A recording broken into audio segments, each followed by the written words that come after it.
Yes, mtazamaji wa Wasafi Media, ile siku ambayo ilikuwa ikisubiriwa na watu wengi sana juu ya kushuhudia mchezo wa dabi kati ya Young Africans dhidi ya Wekundu wa Msimbazi Simba ndio leo, lakini kwa hali ambayo pengine inatia majonzi kwa namna yake kwa wapenzi wa soka, mchezo huo hautokuwepo baada ya mamlaka za soka nchini Tanzania TFF kutangaza wazi kwamba mchezo huo umehairishwa. Takumbuka kuwa jana kulikuwa kuna taarifa zilitoka za Wekundu wa Msimbazi Simba kuzuiliwa kufanya mazoezi katika muda ambao mchezo utachezwa kwa mujibu wa kanuni, lakini hii leo pia Young Africans walitoa taarifa ya kwao kwamba wanautambua mchezo utachezwa leo na wao watafika katika eneo la mchezo kwa ajili ya mchezo, na kabla ya hapo Simba walishatoa taarifa kuwa hawawezi kucheza mchezo huo kutokana na tukio hilo. Mambo ni mengi kweli kweli ambayo yamejitokeza ama yamechukua nafasi katika uwanja huu wa Benjamin Mkapa. Kama ilivyo kawaida, na shughuli mbalimbali huwa zinaendelea siku ya dabi na zilikuwepo hapa hii leo, ikiwemo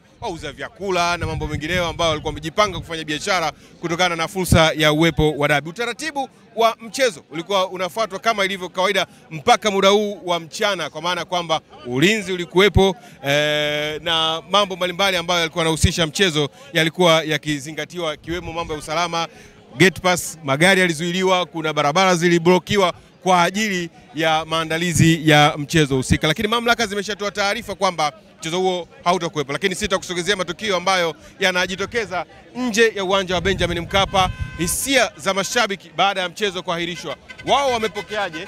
Kwa wanahisi ni sawa ama sio sawa? Pande zote mbili zina maoni ya tofauti, nasi tutakuwa tunayasogeza kupitia Wasafi Media. Usiache kutufuatilia kwenye YouTube channel yetu, lakini pia Instagram page zetu zote tutakuwa nasogeza taarifa hizi. Mimi ni Heavyweight Jackson Msabaha, nyuma ya kamera ni Mansika.